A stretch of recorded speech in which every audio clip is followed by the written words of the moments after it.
someone want to grab the door for me back there? Perfect, thank you. Hi everyone, I'm Melody Lay. I'm a pen test manager with the Government of Ontario, and I'm really just here to introduce our next speaker to you. This is Jakub Kaluzny, and he's going to talk to us about abusing voice biometric solutions. So take it away, Jakub. Hi. So my topic for today is penetration testing of voice biometric solution. Has anybody actually used voice biometric authentication for your bank or? All right, one person. Well, it's becoming popular now. So before I start, I'm going to do a quick demo of how powerful this little fairy microphone is. So I'll need a volunteer from the back rows. I think like it's around 10, 15 meters to that point. Will somebody from the back row just say, I need like random number, 1, 2, 3, 4, 5. My voice is my password. Can you do it? Yeah. 1, 2, 3, 4, 5.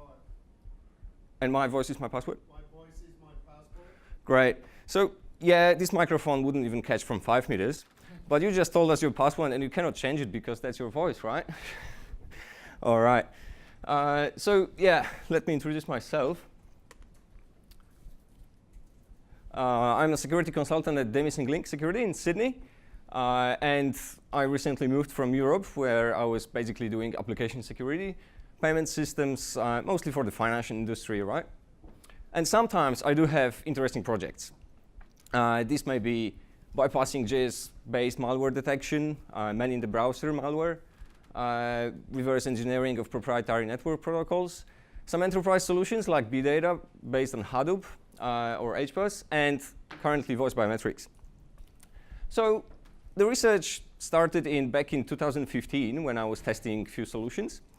And some of them were implemented in IVR channel, some of them in the mobile application. It was extremely interesting and easily underscoped. Now I have some more data, some more tools, and I want to share it with you.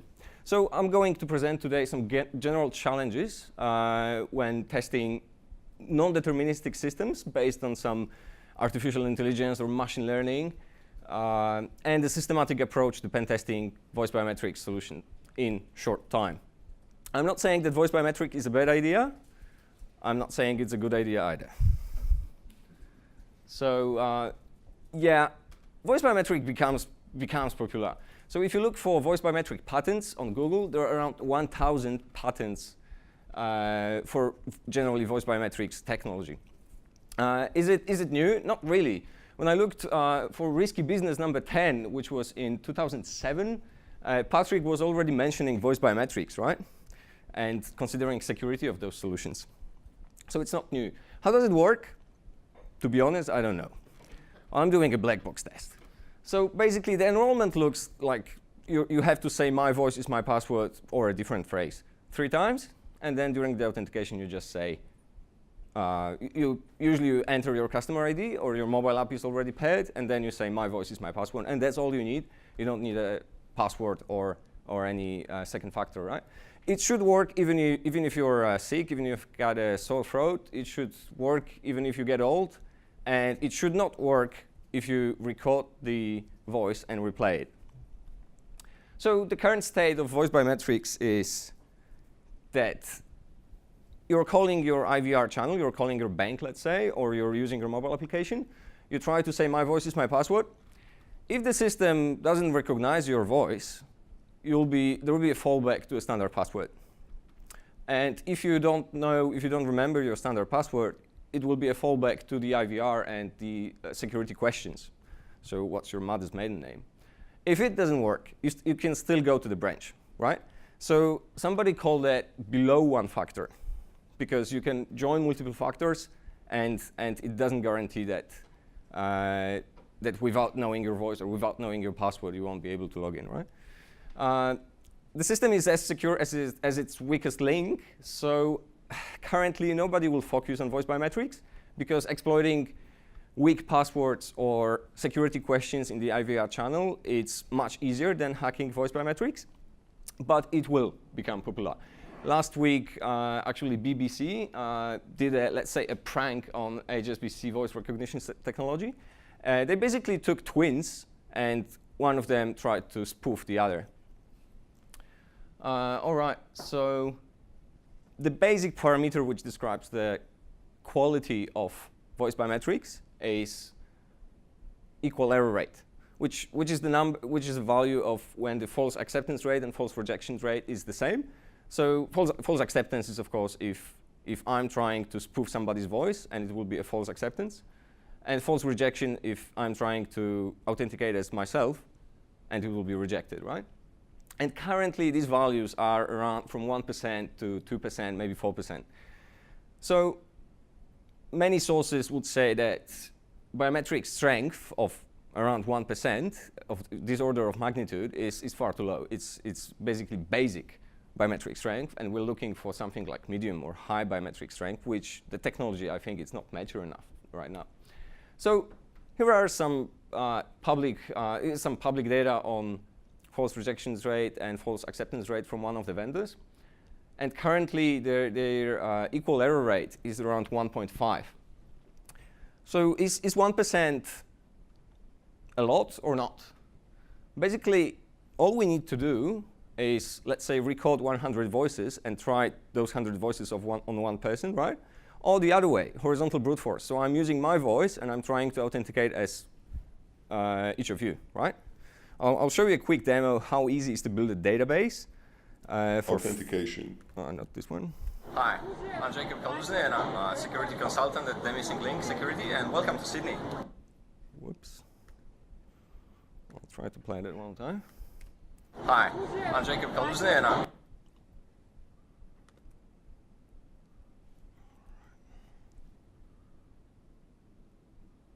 All right, the demo should be here as well.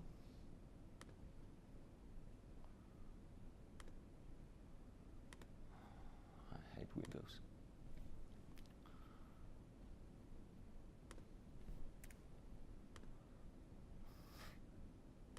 Hi, I'm Jakub Kaluzny, and I'm a security consultant at Demising Link Security, and welcome to this survey for science. So I was basically going around the Sydney and asking people if they can say my voice is my password.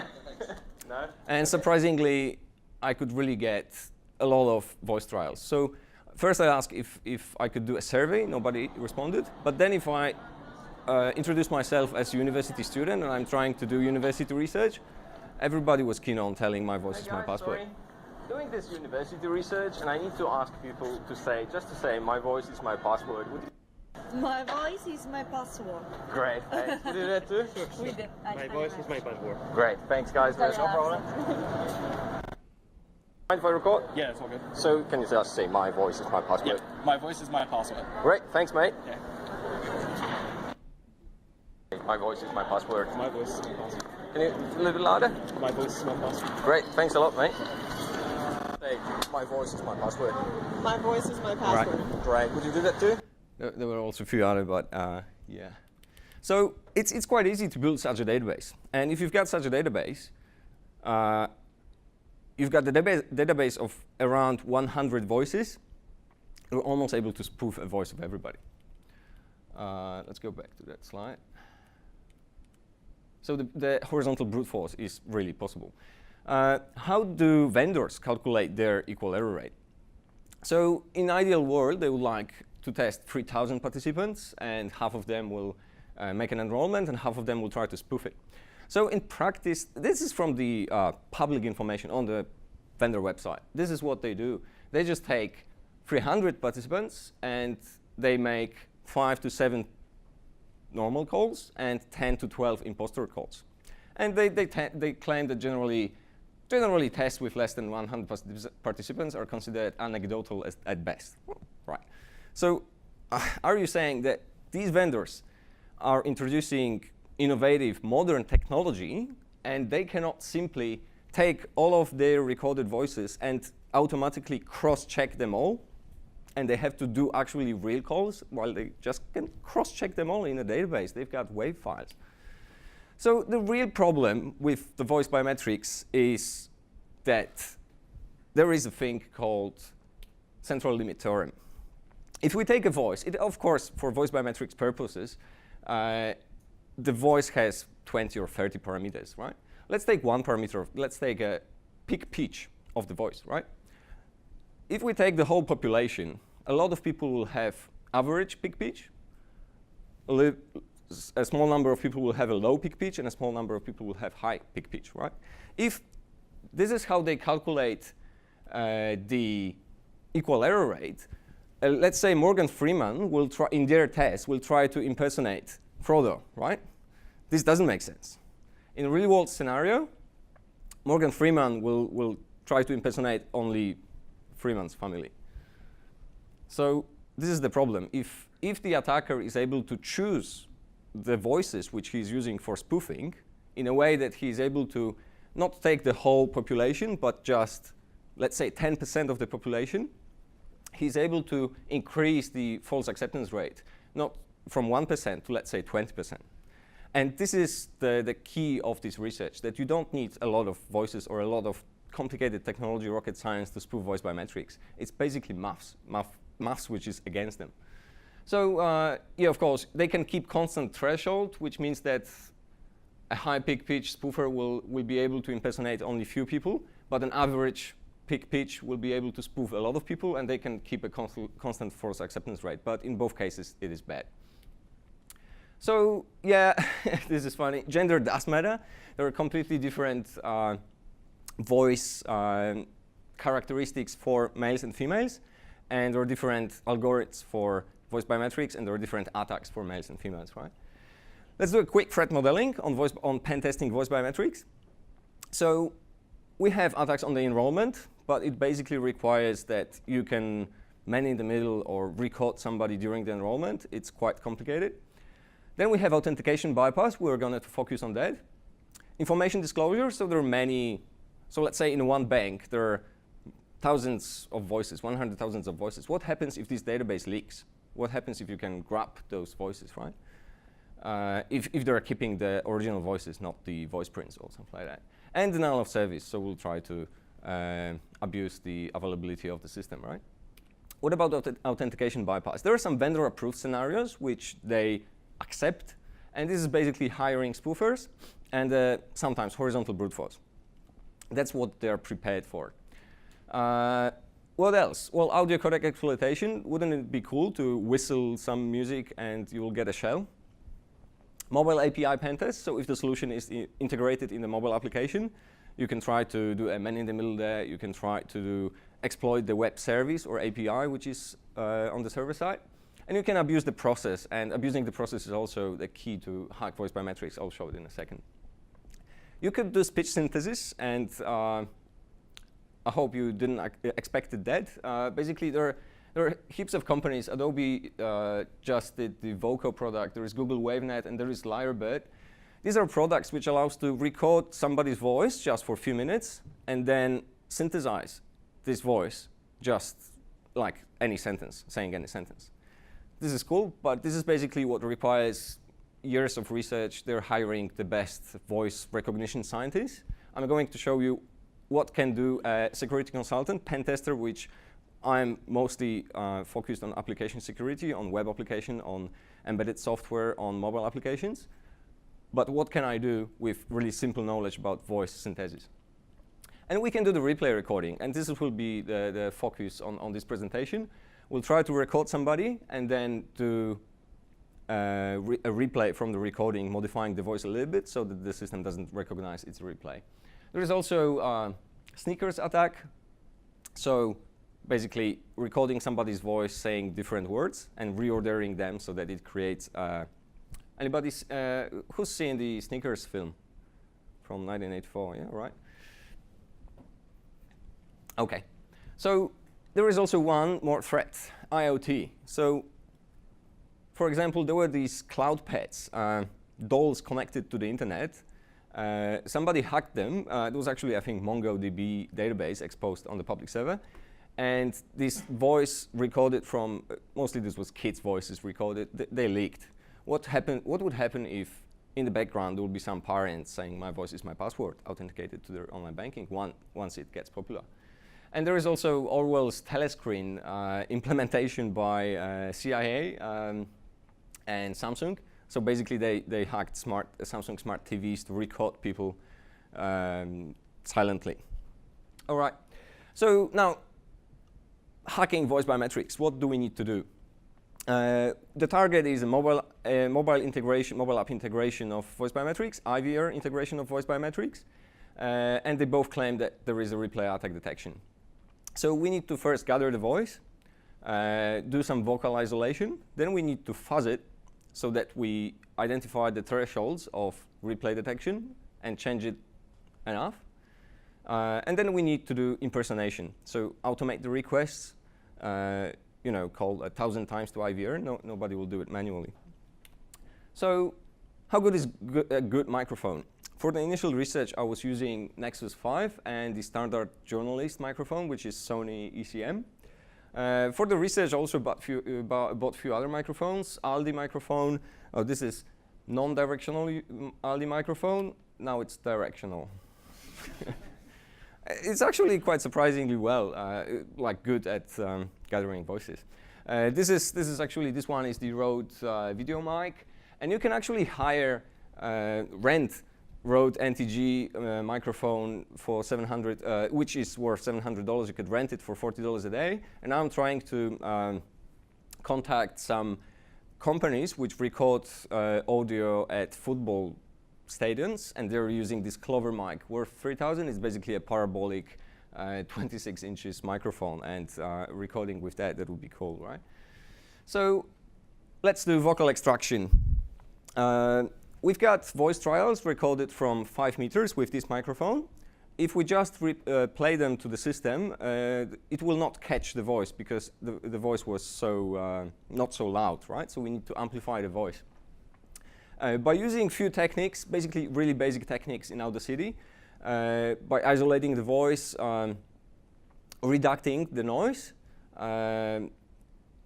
some high and low pass filters, amplification, adding some legit noise, and the parameters, I wouldn't present any parameters because it basically differs per device biometric solution.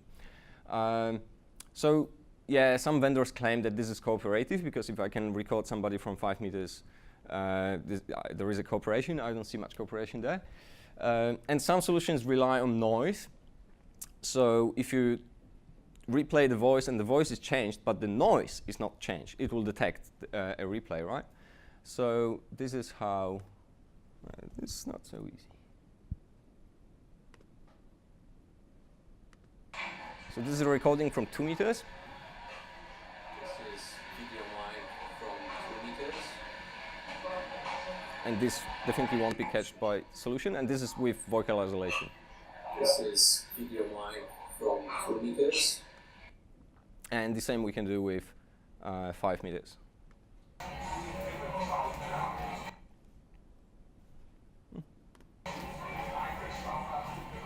This is video mic recording with a dead cat from 5 meters. And vocal isolation. This is video mic recording with a dead cat from 5 meters. And this is enough to pass to the voice biometric system. All right, so we did some voice recording, we did the vocal isolation. Now we need to fuzz the voice to identify the thresholds. What are the thresholds? Basically, let's say this is the original recording. If we modify voice just a little bit, there is a replay attack detected threshold. There is a threshold for a correct voice authentication because it has to accept situations where somebody has a sore throat or has just a bad day, right? And there is some small threshold when the system is unsure. And of course, all the rest is incorrect. So what we are trying to do is we're trying to modify the voice so that it fits the correct threshold, but not the replay detected. All right, so for fuzzing the voice, I used SOX. That's a standard Linux package. Linear functions are perfect for bypassing replay detection because it should affect the replay, but it should not affect the biometrics, which is rocket science. They're working on not on wavelength, they're working on spectrum, and basically they claim that changing pitch, changing speed wouldn't affect voice authentication. It is true, it won't, but it will affect the replay detection. So I came up with 5 different modifications. 3 levels of noise reduction, 13 levels of changing the pitch, 9 levels of changing the speed, then the random pauses and some background noise. when you multiply how many cases we've got here, this is 38,000 recordings. It's almost 2 days of constant 2 days of audio. So what we need to do is choose which will be the best, and we can try maybe 100, maybe 300. I'll just quickly show you. Oh, I forgot about this. So this is true that after a few days, oh, that moved. After a few days, your colleagues will ask you to work from home. I'll show you in a second why. And after a week, you will answer your phone, my voice is my password. Why? Because of that. The assessment was, one of them was, I think, 15 days. The second was 12 days. For 12 days, you're doing authentication. My voice is my password. Authentication. My voice is my password. authentication. Yeah, another one. Authentication. My voice is my password. Authentication. My voice is my password. Yeah, so this is this is quite this becomes complicating. All right. So I came up with this solution of reducing the number or the number of calls which we have to do. Basically, 38,000 recordings comes from multiplying all these different levels of parameters, changing the parameters, right? I came up with the solution that if, for example, the system will not accept changing the voice, let's say 20% of the pitch, it will not accept any other combination of 25% and any other combination of the rest of the parameters, right? So what we need to do is identify thresholds, maximum thresholds separately for each parameter. This is maximum 50 trials. Then we determine the maximum threshold for a separate parameter change. So let's say the system will accept 15% of the pitch change. Then we choose 3 levels. It will be 15%, 7.5%, and 0. We'll have 3 levels of change for each of 5 parameters. This is just 15 trials, right? Then we do combinations of these parameters at 3 levels, only on the maximum threshold for a separate parameter, and we try to join them together. Now we multiply only 5 parameters at 3 levels, which is around 250 trials. This is doable. And once the system responds if it was accepted or not, we choose the most successful trials. And with replay detection on, we try to trash these selected thresholds and select few best values for the, basically for the vulnerability. So in the end, the vulnerability should be, well, if you change the speed by this value, the pitch by this value, and you add this kind of noise, the system should have more or less stable vulnerability to accept those voice trials, even though they were replayed. All right, if we cannot ask the vendor to turn off the replay detection, we can just re-enroll each time. This takes time, but it's enough. So a Reconnaissance, how this works. So we have the enrollment, right? And then I figured out that there are many phrases which the vendors implement in their solutions. So sometimes it's my voice is my password. Sometimes it's sign me into the XYZ bank. And my name is ABC and my voice is my password. Can anyone see a problem of how the choice of the phrase affects the security? Anybody? All right, so let's say at one bank, the phrase is my voice is my password, and in the second bank as well. If somebody is able to compromise the first system, most probably he will be able to download the voice trials and basically try them in the second bank, right? So this is not unique per client and per provider. Sign me into the XYZ bank is a little bit better, but still you can do a horizontal brute force. My name is ABC and my voice is my password. It's still a data leak risk, so it can happen that you can steal somebody's voice trials from one system and try it in another one.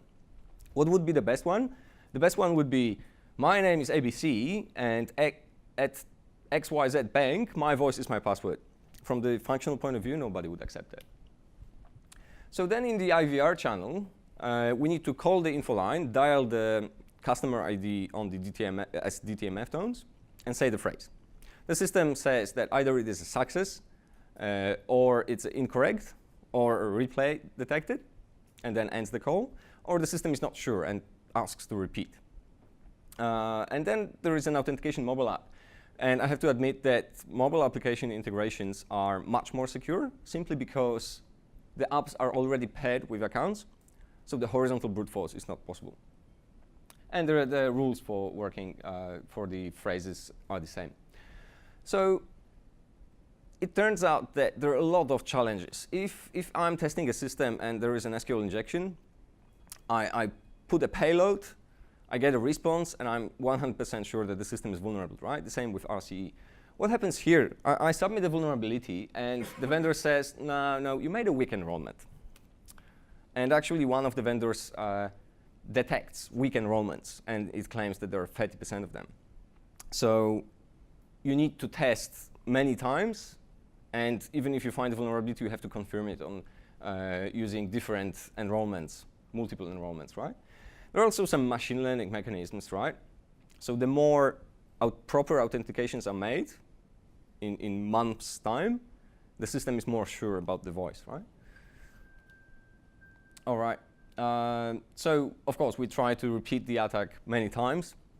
But actually, the vulnerability, if the vulnerability is possible to exploit only one time, that's good enough. So, a second challenge. We create an account, we enroll our voice, and it's only me, I'm testing it. I'm trying to open a second account with my voice. And the question is it possible?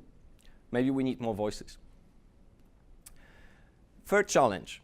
I create the account, I transform the voice with some function, and it works.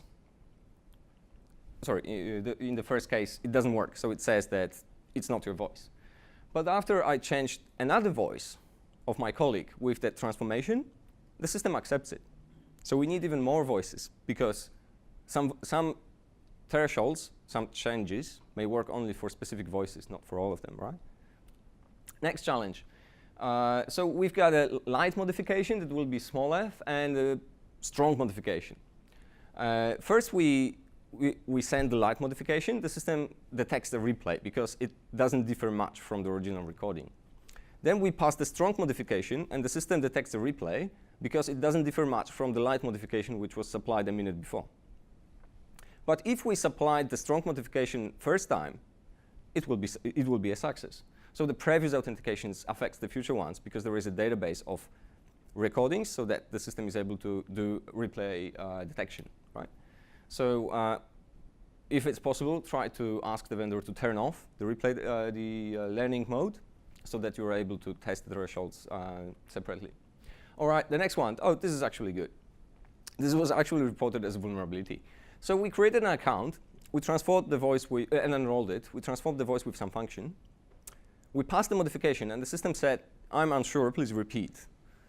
And in the same call, the system asks, please say one more time. And you're saying one more time, the system is still unsure. But during the third try in the same call, the system will accept it. Why? Because simply, to increase the false rejection rate, the vendors decided to make life a little bit easier in the third try. And if somebody's trying, yeah, my voice is my password, really? Then it will try to a little bit lower the thresholds and allow more voice trials to accept, right? So different trials during one call. So in some solutions, it's worth to attack in the third try. All right, the last challenge. So we've got light modification and strong modification. We pass the strong modification. Then we try the light modification many times. It's always a failure. And then we try to repeat the first scenario with the strong modification, but it doesn't work. And it's not a replay. The system says it's incorrect. Why? Because there may be a different threshold, not during one call, but for one user in general, during many calls. And this is basically a mechanism, something like a brute force detection. So we have to identify thresholds on mule accounts and then confirm the vulnerabilities on new users. Oh, one more. So we pass the recording. It's a success. I mentioned that. We modify the vocal, but we leave the same noise. And the system can detect the replay based on the noise itself. That's why we need to also change the noise. Each noise has some characteristics. Actually, I've heard that like some nation-state secret services, they're actually, from the videos on the internet, they're able to locate people based on some noise in the background, right? So it may happen that they detect. All right, after bypassing all these challenges and supplying those voice trials, it turns out that I was able to do a more or less stable replay attack bypass in a standard environment. The environment was standard, so like the thresholds were set to normal. Of course, they've got basically different thresholds they can set that the system is super tight, but then the false rejection rate will be high, or they can set the system will be loose and the false acceptance will be high. All right, the environment was medium loud. The process was hacked, so like let's say the modifications were sent in the last step. It was more or less a gray box, so we were allowed to change a few things. And there was no IDS, so we didn't need to use many voices and re-enroll each time. So a little bit easier task, but still definitely you're able to replay this process and bypass, I think, any voice biometric with 1% equal error rate. Okay, so the last step of hacking voice biometrics, of pen testing them, is impersonation. If I was about to call IVR 100 times or 300 times in 10 days' time, it will be impossible. So we need to automate it. I used Skype for Pi. It was not perfect, not really stable, not really automated. Skype for Pi is a library which basically allows to write few scripts in Python and turn on the Skype window, which basically in newer versions of Skype, it's complicated. It's good enough, it's easy to integrate, but currently I would suggest using other VoIP solution. And there was a big and variable noise in the Skype connections. But is it bad or is it good? It basically works as adding a different level of noise, which we are already doing during the voice fuzzing, right? So another VoIP solution, we can also develop some mobile app, use a jack cable and reprogram the audio input and output. Well, I used Skype for Pi, and I used the Bash plus Python plus Pavu control. So I turned off my physical microphone. I relayed the audio output to the Scout audio input, and the other way, so audio output from Skype was supplied to the microphone.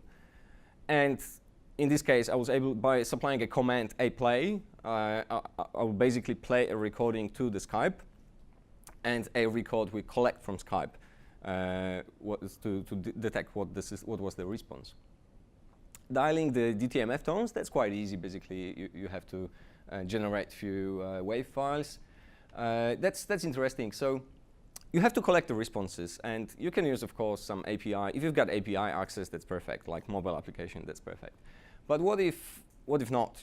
Based on the system saying authentication rejected, authentication accepted, you have to say what happened. So you can do some speech recognition, actually. You can use some free or non-free voice recognition technologies like Google Cloud or Amazon. But I did a simple response length analysis trick, so I came up that different responses have different lengths. So authentication rejected was the shortest one, like 2 seconds, then let's say 3 seconds and 4 seconds. One comment in SOX allowed to cut the noise and basically calculate how long was the server response. And based on that, I basically chose what was the system response. All right. And this is the set of comments to calculate the length, which is here. All right.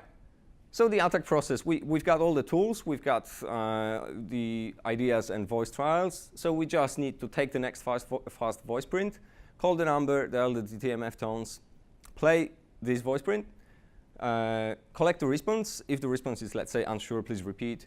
We need to decide which voice print and end the call. Easy. Mobile applications, as I said, they're a little bit more secure because the application is already paired with the accounts. But there are a lot of vulnerabilities in mobile API. So for example, in this case, the audio was sent in a multi-part post request, and there was a second parameter called f, and f was 44,000. What can it be?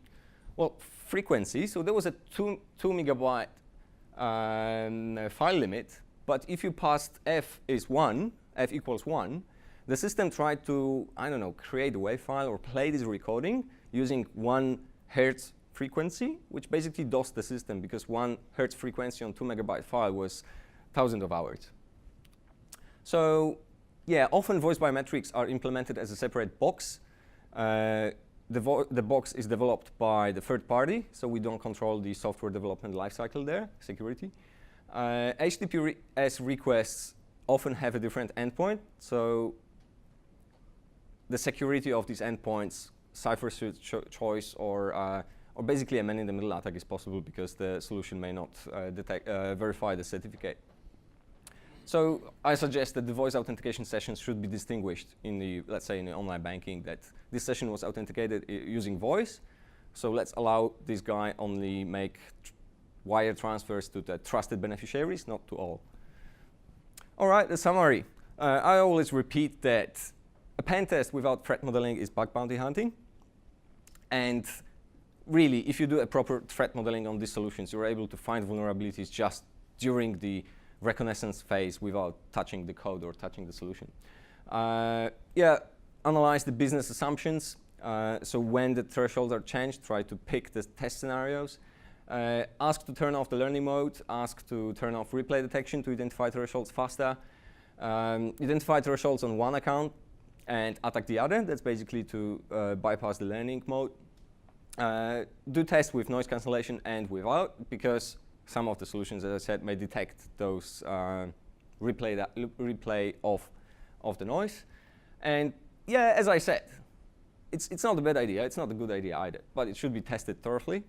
And the final thought, well, solutions integrated in mobile apps require to be paired. IVR does not. That's currently, with current maturity level of science behind voice biometrics, I would suggest first implementing this in mobile apps and maybe then moving this to IVR. All right, I'm working on an OWASP cheat sheet which will define the security requirements for voice biometric solutions. If you know any vendors or if you are a buyer of such solutions, I'll be happy to have a chat. The draft is not available anywhere yet because I'm trying to cooperate with vendors as well. Basically, this presentation, they wouldn't like this presentation to be publicly available, right? This is basically affecting their business, right? So I'm trying to work with them to come up with security requirements which are acceptable from security consultant point of view and their point of view, so what is doable. If you're interested in any help, just let me know. All right, code will be soon at my GitHub. You can follow me on Twitter, and if you need any materials or this presentation, just drop me an email. Thank you.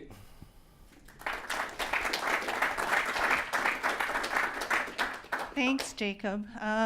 We're about out of time, so I think you said if people have questions, you're around to Yeah, I'll be talk here after. around here. Yep. Okay, I just want to present you with this AusCERT 2017 Nice, board. thank you. Yeah, in appreciation of you coming to speak. Great, thank you.